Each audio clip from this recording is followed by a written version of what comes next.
Okay. Testing, testing. Oh, look at that.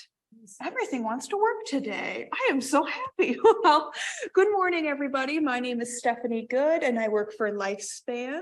And yes, we have Sue Talsania here with us as well. She's going to be passing out feedback surveys. Every time we do a presentation, we like to hear how wonderful we are. So I am from Lifespan, and specifically what I do, we're doing a new program here. It's a long one. It's called the Elder Abuse Helpline for Concerned Persons. So we work with the family members, the friends, the neighbors who are witnessing somebody going through elder abuse because they go through their own trauma when going through this, right? A lot of the times they experience similar things to direct victims. And oftentimes these are the people that do want to help. Oftentimes I hear people say, how could you hear those stories though, day in and day out? And what I love about that job is that these are the people who are saying, I want to help. What else can I do? And oftentimes they've already been doing a lot of great stuff. And Sue here, she actually does work with the direct victims of elder abuse. So she gets to meet the people who are experiencing elder abuse and being their support. And today we're going to be talking more general elder abuse 101 of what it is and how can we help. We're going to be talking about the 5 different types of elder abuse, the difference between elder abuse, victim of a scam, and a crime victim, because sometimes people are calling and saying, this is elder abuse, and what may be happening to them is wrong. However, it may just fit under a different category, right? And we're going to be talking about adult protective services criteria and referrals, because there's often misconceptions of what adult protective services does. And articulating the concerned person, and that person can be a professional too, in prevention and identifying elder abuse in older adults. So what is elder abuse? It is a single or repeated act or lack of appropriate action occurring within any relationship where there's this expectation of trust, which causes harm or distress to an older person. Now, what makes this different in comparison to domestic violence? One of the reasons is the relationship. When it comes to domestic violence, it is limited to either being a current or former intimate partner or a family member by blood or marriage. But when it comes to elder abuse, this can also be a neighbor, a roommate, a friend. So it's a little bit more expansive. And there's also the thing where it says lack of appropriate action. So that can also be considered neglect, which we will talk more about. One of the things in this chart here that you're going to see, this is just what's reported when it comes to the types of elder abuse, what's most commonly reported. I know there's that dark figure of crime, which means there's a lot that does not get reported, right? So I can't even imagine what the actual numbers of this. However, the most common reported ones are emotional and financial abuse. So what's the difference here? So when it comes to elder abuse, it's somebody who is over the age of 60 or older. There is the emotional, financial, neglect, physical, and sexual abuse. Again, it's that trusted relationship. And it's a pattern of behavior.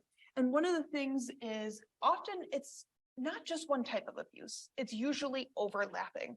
It could be emotional, financial, and neglect.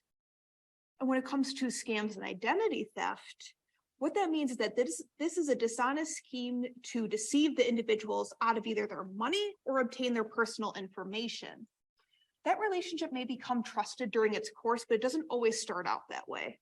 One of the things that always surprised me, because I actually work like one cubicle away from the scam prevention program, is I often hear them saying one of the most dangerous apps for older adults in scamming is Words with Friends. And I was very perplexed by that, but oftentimes how it would start is they would be playing Words with Friends. You can find people online, you're getting messages, and you just start to go back and forth, right? And then the relationship develops over time. It could be a romance scam. It could be saying an investment scam, like, oh, if you give us this amount of money, you'll get this amount back, and that money never comes. So it's a dishonest scheme to either get their information or get their funds to obtain that information, and you may not always know this individual. Then there's the crime victims. This can sometimes overlap when it comes to elder abuse and scams. It can be perpetrated by a stranger. So there's that difference in the relationships, a little bit more expansive that way. And it can be just a one-time occurrence. It does not have to be that pattern. Often the tactics used by these alleged abusers, they personalize it to the victims. One of the things I hear from either working with family, friends, and neighbors witnessing elder abuse, or the times where we have worked with the direct victims, people are saying, well, I wouldn't react that way, or I would do this. And the thing is that, again, they make it personalized to the victim. They learn about what they love, what they fear, and they tailor it to them. So just because we may not react to things or give in like that, it doesn't mean that it's not that real fear for that older adult. And it evolves over time, and it's often very fluid. So sometimes people are calling us and saying, I saw these red flags, but it didn't seem that big of a deal. These things happen. Or a common excuse that I hear is, oh, they're just burned out because they're a caregiver. Caregiver burnout does not direct causation to abuse. That's not okay. And they often use the themes of isolation, privilege, that you owe me this kind of thing. There's perceived vulnerabilities, dependencies. The alleged abusers try to control the narrative, especially when they're not getting their way. They may try to warp the people who surround the elder abuse victim, their perceptions of that older adult when they're not getting that control. And it often just gets worse. So who perpetrates elder abuse? Almost 50% of the time, it's an adult child. And these first 5 categories, it's all within the family. There's a common misperception that most elder abuse happens in nursing homes. That is simply not true. 95% of the time, it happens in the community. So now I'm going to be going down into a deeper dive when it comes to elder abuse types and their indicators. So red flags of emotional abuse, these are going to be the things that you see. One of the things in almost all the categories, you're going to be noticing a change in behavior. One of the things I want to say about that is that sometimes people have always lived a certain lifestyle that we on the outside looking in may view as, oh, this isn't safe, this isn't healthy. But if somebody's always lived this way, people have the right to live the way that they want. But if there's a change in behavior, that sometimes is a red flag. Oftentimes, let's say you're in a doctor's office with the victim, right? And when the doctor is asking questions, they may turn to the caregiver or that family member to answer for them. They may change to having self-deprecating language. Again, if it's different to them, they're saying, oh, I'm so stupid, I can't do anything right. The alleged abusers may be making comments about nursing homes all of a sudden. Again, controlling the narratives. There's that caregiver that tries to convince professionals that the older adult's crazy, has dementia, but it seems like there's more going on, right? They also may make comments about that alleged abuser's short fuse. So when it comes to neglect, there's actually 3 types of neglect when it comes to elder abuse. And a lot of it is intent. So active neglect means that they are doing this for power and control reasons.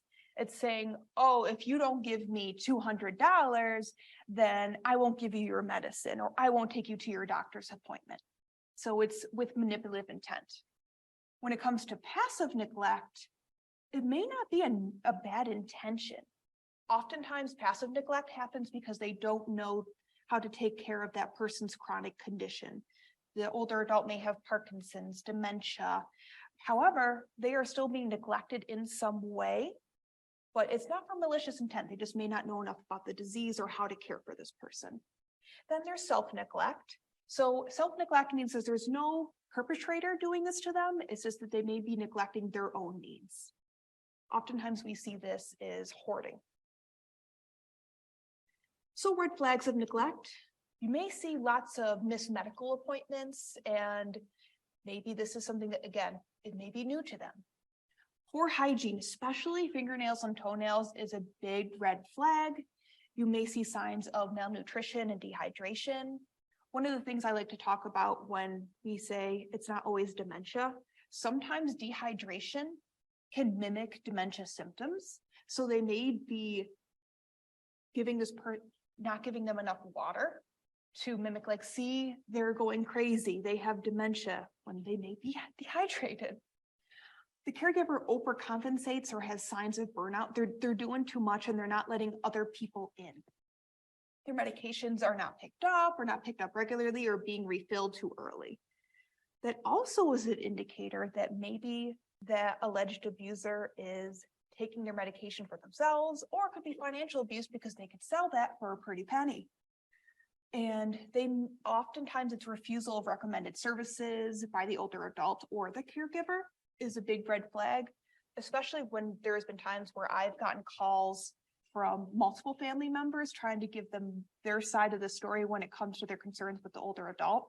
A red flag that somebody may be alleged abuser is refusing to put their loved one in a nursing home, even if it looks like they really need it, because their intentions may be, I don't want all their money to go to a nursing home, right? Especially reoccurrent infections, UTIs, and those bed sores are big red flags. Physical abuse. So there are times there are accidental bruises, that happens, right? And one of the biggest things that I like to push when it comes to physical abuse component, 90% of older adults who have been abused can still tell you how they got the bruises, even if they have memory challenges. So just because somebody may have memory issues, do not discount what they're saying when it comes to physical abuse. Strangulation. This is really, really important. And this really goes for any age, really, because I actually used to work for a domestic violence hotline before this, and we would take strangulation very seriously. It increases the lethality, so the symptoms may not be immediate. They may say that they're fine, but if they're developing swelling, death can occur within minutes. So if somebody has disclosed to you that they've been strangled, strongly suggest going to the hospital. So I know this is a very hard image to look at, but the thing is that if we don't talk about sexual abuse when it comes to older adults, it's never going to get the attention it needs, because this is one of the most, as you saw on the chart in the beginning, the most underreported type of abuse. Oftentimes people can't imagine, like, oh, this doesn't happen to older adults, but it does. Often you will see where the location of bruises is a big sign, especially if they are scared of hygiene by that caregiver, or they may have difficulty walking or standing. They may have lots of soreness as well. There's also something called hands-on and hands-off offenses. So what does that mean? It basically means that the hands-off offenses may not be directly touching them. It may be flashing or showing pornography in the room, where that older adult may not be able to physically get up and leave. And the hands-on offenses is the direct touching, the kissing, things like that. Also, harmful genital practices is a big thing, especially, like I said earlier, maybe the misuse of creams and ointments that are not proper, depending on that older adult's condition.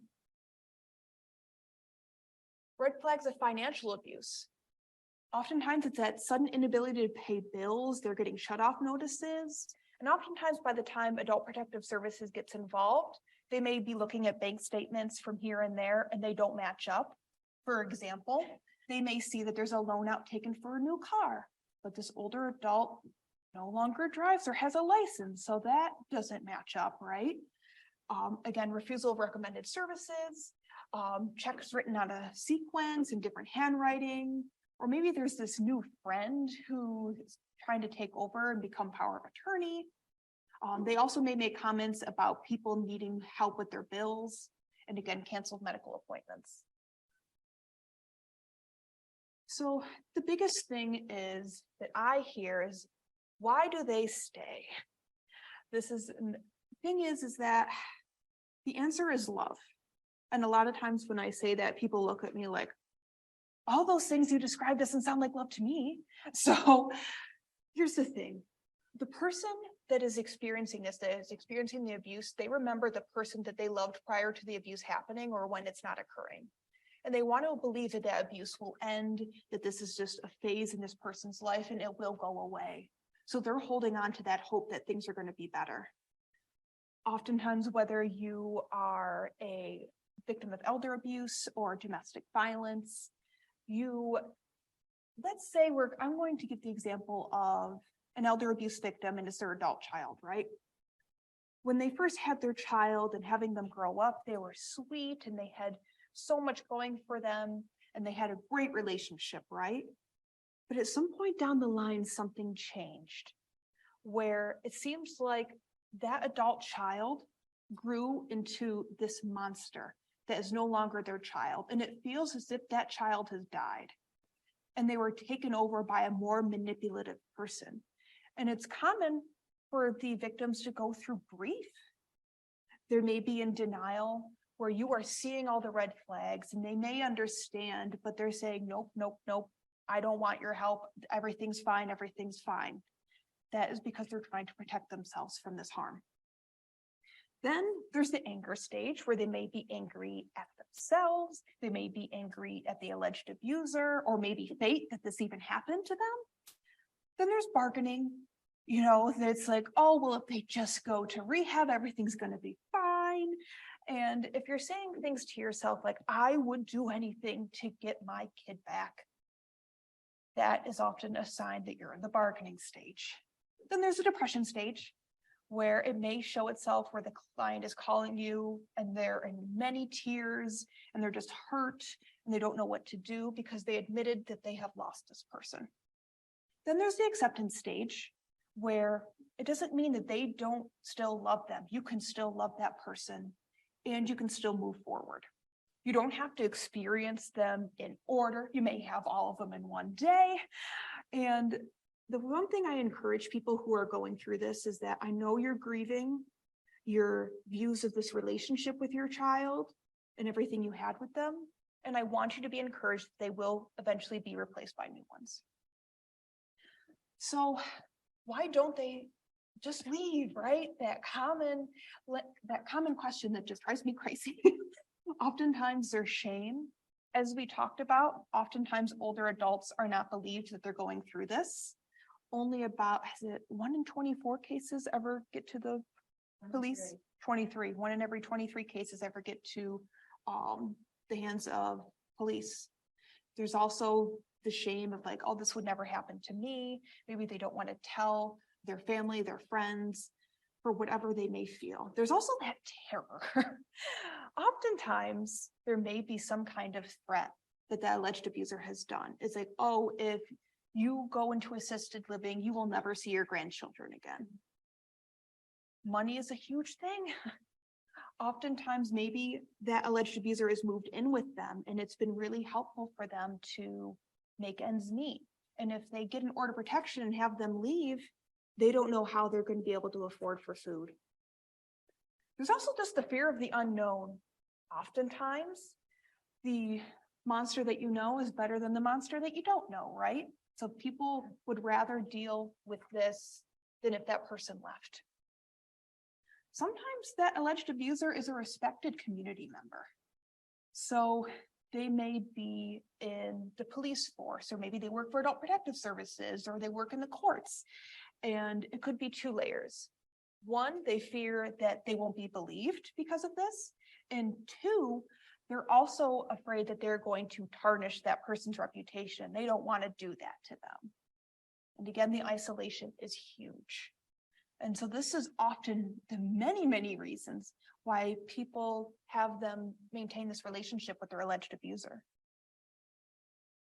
So now what do I do with all this depressing information? So we have this acronym called OLDER, where you observe these behaviors, patterns, time frames.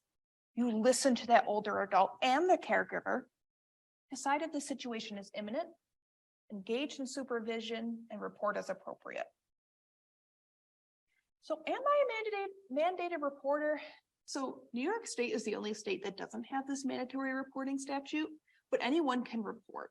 I've actually have spoken with other adult protective services workers in different states and like, is there really any difference? And they, not really too much, because the thing to know about adult protective services and reporting, it's still voluntary at the end of the day. If the older adult doesn't want the services, they want to respect the autonomy of that person. So who can I report elder abuse to? Best bet is Adult Protective Services. There have been times where people have been afraid to call Adult Protective Services. Maybe the alleged abuser has ties in. So you can reach out to your local office for the aging, law enforcement, and also Lifespan. We do cover the Finger Lakes region. Is there anything you wanted to touch upon that? I can a little or. Sure. You're done. No, go ahead. Oh, do I need the microphone? I'm not sure. Yeah. Couldn't get to the hand one. Oh, Turn it on. I think there's a button right down there. On the top. Is this working? I'm not sure. Oh, because it might be on mute. Is this better? There we go. Okay. I'm sorry. So my name is Talsania and I'm with Lifespan and we cover 10 counties, Monroe and surrounding counties. And I came along today because I actually cover Genesee County. And so any cases of abuse that are called into Lifespan, I would be the worker that would come out and meet with the victim, family members, whoever they want, and investigate and see what's going on, kind of work with the individual, figure out what they want to do, because as Stephanie said, this is voluntary. Lifespan is a voluntary agency. If they don't want to work with me, I can't make them work with me. But I can provide education. I can provide options. And at the end of the day, they are an adult and they can make the choice they want to make, whether it's one that's a good choice or a poor choice. It doesn't really matter because it's their choice and it's what they can live with. And going back to something Stephanie said earlier, and why do they do this? A lot of times they're afraid of their family member getting in trouble. So they don't want to take that next step if somebody could get in trouble or go to jail. So again, it comes back down to educating them, safety planning with them, providing options. But if any of you suspect abuse, I have a business card out there. I do all the intakes for Lifespan. So for Monroe and all their surrounding counties, I'm getting the referral.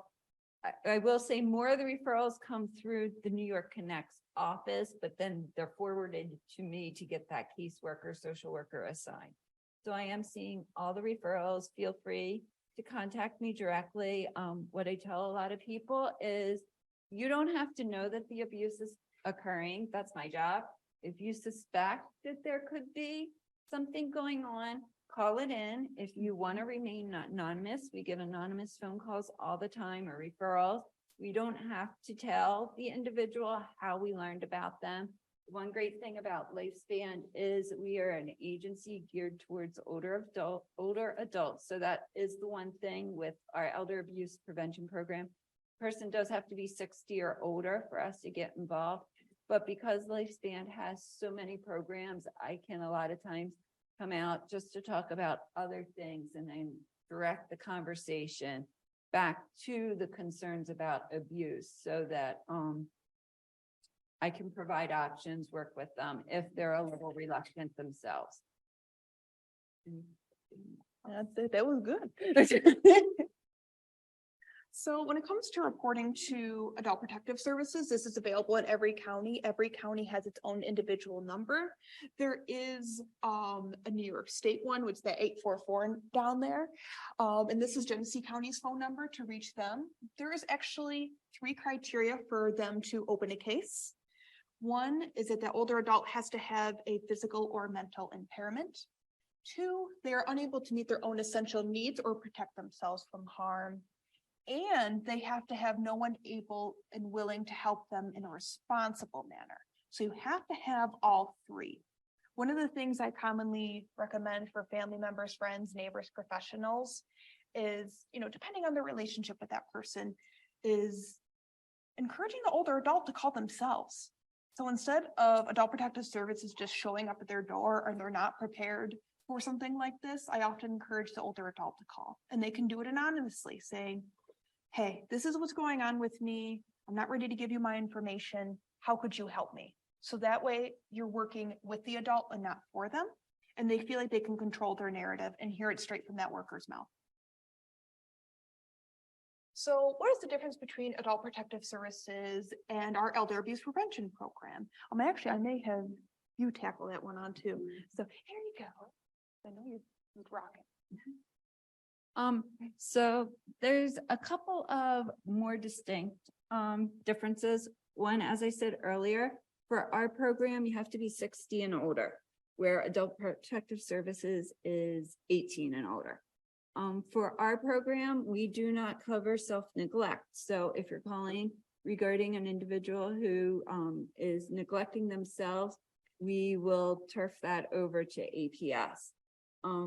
The other main differences is adult protective will not go into nursing facilities or assisted living. So an individual is living in assisted living or even skilled care and being financially abused, adult protective won't take that case, but we will. We work with individuals and families and facilities all the time, because as Stephanie said, it's not always the facility that's being abusive. You know, a lot of times what happens is an individual will get into a facility and then their bills don't get paid. And then, you know, the facility's upset because they're not getting their money, and they start to suspect, why isn't the bill being paid? Because they did all their preliminary work and they know what the finances are when the person comes in. So we might get a call.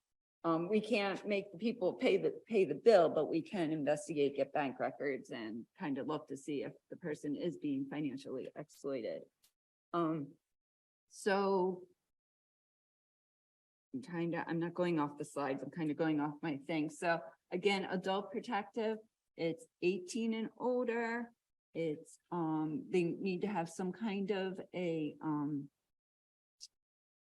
disability. Again, they're voluntary. So if a person doesn't have any disability or cognition issue going on, they probably aren't going to take the referral, because again, we all have the right to make our own choices. I'm missing one. There's always 3, always 18. Oh, and the facilities, that they don't go into the facility. Because our program is as the name says, it's elder abuse prevention program.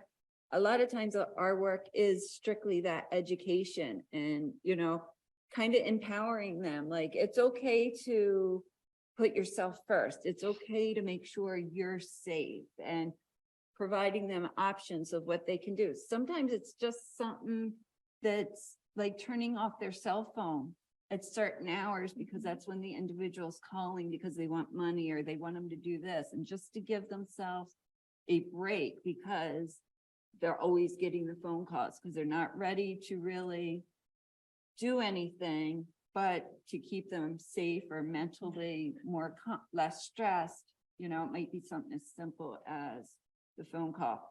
Again, if the phone numbers are up there and my card, you can always call me if you don't think the case fits into the APS criteria and they're over 60, you can always call us, because we're really pretty good at making attempts. About the only thing that we won't get involved in is the self-neglect and like landlord tenant issues. We'll get calls from people and they'll tell us, oh, our landlord isn't doing this or isn't doing that, and that's abuse. And it's not really abuse. For Lifespan, we're looking for that trusted relationship, which in some cases a landlord could be your son or daughter. So in that case, there are always exceptions, but in general, if somebody's just calling because the building management isn't acting on their complaints of whatever might be going on, that typically doesn't fall under us. Mm-hmm. Thank you. Yeah. So what else should I know when it comes to working with victims of elder abuse? So the best thing you can do to start is to validate their feelings. When you're validating somebody, it doesn't necessarily mean that you're agreeing with everything. It just is saying I can put myself in your shoes, and I can feel how scary this must be. And opening their mind to options. Oftentimes when people are calling, we may be their first call, or they have called literally everywhere else and they just don't know what else to do. I often use this tool. It's called the Ask, Provide, Ask. It may be something like, I've worked with clients in similar situations of you. and they found information about orders of protection helpful. Would that information be helpful to you? And respecting their choice of yes or no, because maybe in the past, like, oh, I tried that already. It wasn't granted to me. I don't want to go through that again. Like, that's fine. What would be helpful for us to focus on? But let's say they did want to hear about it.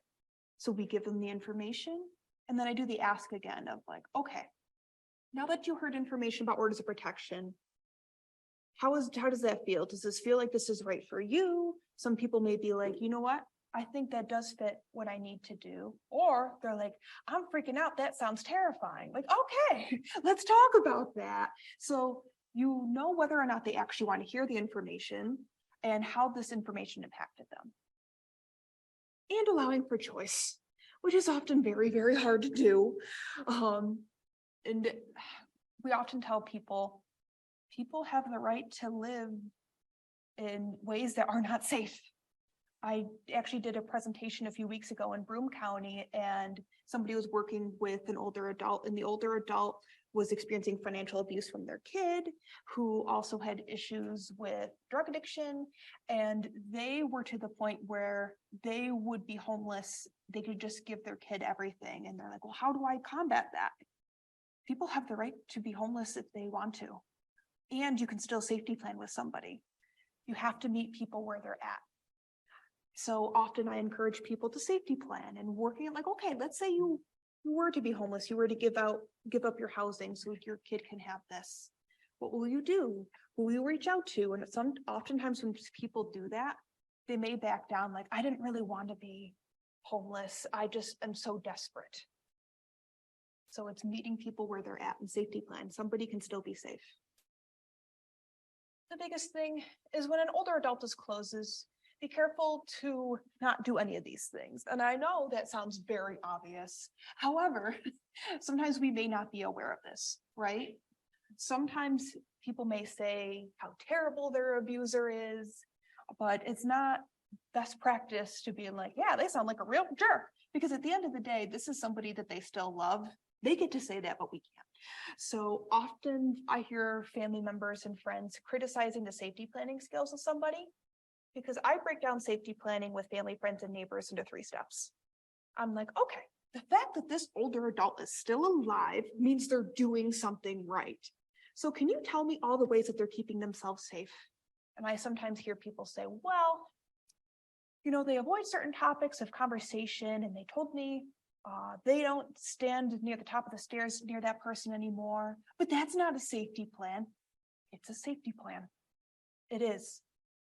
And then I often do the next step of, what if you told that older adult everything you see them doing right instead of jumping into what they should be doing, right? And then ask them more. Ask them to tell you more about how they're handling their situation. And then the last step is asking to add one more step to their safety plan. Is there something they've considered in the past but haven't tried yet? So that way you're still moving forward. So it's safety planning in a trauma-informed way and not shaming people for them not doing it the right way. So if somebody discloses to you that they have been abused, you can respond in any of these different ways. Sometimes people tell you really tough stuff and you have no idea what to say. It's okay to say that. Just saying, wow, I don't even know what to say. And thank you for telling me. These are just additional ones here. These are often the goal questions of, how can I support you? That's sometimes the best thing you can do.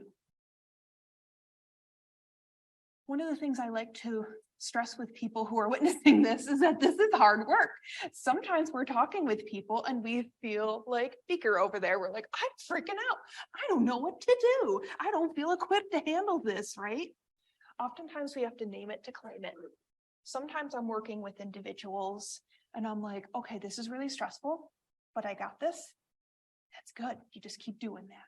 But if we're saying to ourselves, I'm freaking out, remember, you're never working with these victims alone. You have teammates, you have supervisors, and other people that are there to support you. So that survivor is not alone. They have a whole team on their side. And also remember, you're qualified to be here for this person. At some point in our life, we experience crisis, emergency situations, and we got through it. So just like us, the victim can too. And you have resources too, like us, remember. So the biggest thing that I explain to people that is a role, you can offer a safety plan with somebody, a new resource is available for that older adult, or a new skill to build upon that. Your role is to offer that. And if they refuse it, you still did your job because you offered it. But what if they don't want it? I remember they're allowed for choice. And we are not superheroes. Oftentimes professionals who have been working with somebody for a very long time, or family members and neighbors who have witnessed this happen and feeling like it's only getting worse. We are not meant to be their superheroes. They are their own heroes, and that's okay.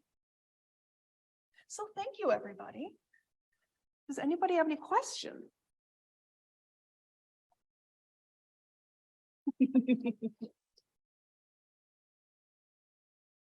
Oh, go ahead. Oh, you're fine. I forgot about that part.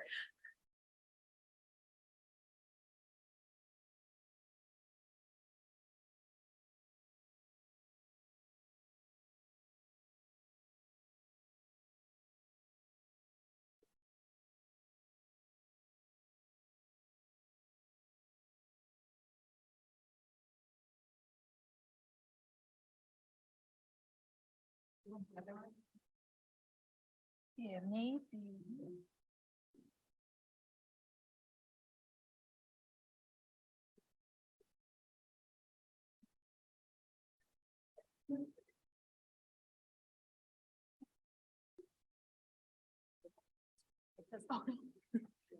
Well, I feel like that was a lot of buildup. I just have a little tiny question. Sure. Just in reference to orders of protection. I work in domestic violence, and I was just curious if your staff actually facilitates the petition for orders of protection, or if you refer that out, or how that's handled in your agency. Yeah, so I do know you folks do work with people who are filing for orders of protections and help them with that, correct? I thought so. Okay. The one, I don't know if you want me to talk. Here you go. The one thing I will say, our staff, most of us are trained to do the remote orders from Monroe County courts only. So, within Monroe County, we can help like write them in and submit them remotely if the person can't get to the courthouse. For surrounding counties, we're all experienced in the process and can go to the court with the individual to help them through the process, because it can be very intimidating, but we're not set up to do any kind of remote orders or anything for any other county besides Monroe. Yeah. I believe that the Batavia YWCA does help with that. I think you have to show up, if I'm remembering correctly from my Willow days, is that you can go to the Batavia YWCA and get help with that first to help write the petition, and they will guide you from there. But if they're not looking for the additional assistance, you can just go straight to the courthouse. Okay. Any other questions?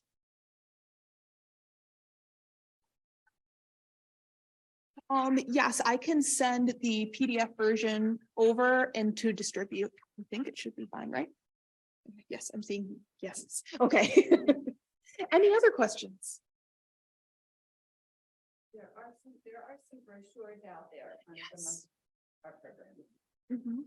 Especially the scam prevention program is a very popular one because scams affect so many people. There are a regular brochure for the scams program, as well as how to protect your identity. I also have flyers on the elder abuse helpline for concerned persons and little business cards. Any other questions? I apologize. You're fine. We ran out of survey, so a few of you did not get the survey. If you were dying to turn in a survey, you take either Stephanie's card or my email us, and we can send you a survey to fill out. I apologize for those of you who did not get one. Thank you, everybody.